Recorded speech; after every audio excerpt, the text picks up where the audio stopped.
Culhane, and this is Sebastian, and we're at the Rosebud Continuum Eco Science Center, and I'm going to hand the camera over to Sebastian so we can document our usual food grinding.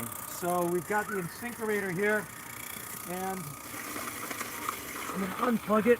You missed that part because it wasn't going live. Anyway, when we have a big mess of food that we've ground up, as you know, sometimes it overfills. We can just spill it on the ground. Why? Because when food waste is ground up, it hydrolyzes and it oxygenates or aerates the organic residuals so that they lose any odor that would attract any organism seeking energy or nutrition that is larger than microbes or annelid worms or insect larvae. And so even though you can see a lot of spillage here that we've been doing every day for years and years and years, it never stinks here. And to prove that, we made some treatment areas over plastic where we just dump our ground up food waste and have been doing for months and months. Now the rain has filled these with water, impeding their turning into soil, but they will turn into soil once it dries out a little bit.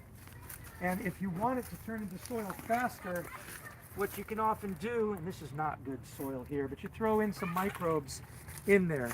As I said, this isn't good soil over here. Most of what we have is sand. I do have some decent soil here, so it does smell like soil, so that's good.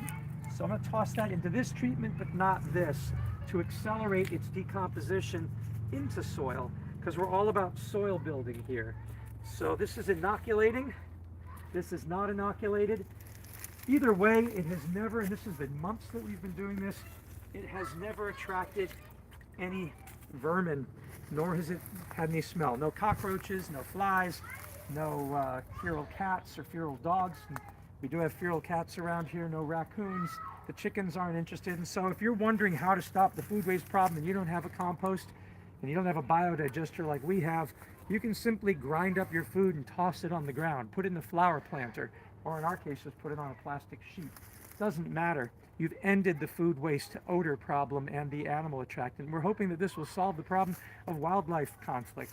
Imagine if we were at a campground and everybody's eating their meal and they have a simple food grinder set up. The bears assumedly will not be interested and won't come around. And we want to test this, so if any of you know a site where we can check this out with bear, we would love to do that. But we think that this is the best and most elegant solution, because these, I just saw one of these, not an incinerator brand. The incinerator has the Badger at Home Depot or Lowe's or Ace Hardware. They're about 98 bucks. This is the Evolution. It costs about 250 bucks. Does double stage grinding. They have a new one at Costco. It's smaller, by another company, costs 100 bucks. So there's no reason not to have a food grinder in your sink. But if you're doing gardening and you want to make soil, put one out in a wash tub like we have, grind up your food waste and just throw it on your garden. That's how leaves and plants, the leaf litter would come down and it would decay like that. So it's a really powerful thing, and we have found when it's not flooded like this, when we're not in the rainy season, putting a handful of soil, it'll turn into soil in 3 to 6 days, depending on the weather and the temperatures. This one we haven't put any soil in, and it'll take months, but it certainly won't cause any issues. Thanks a lot. Appreciate it.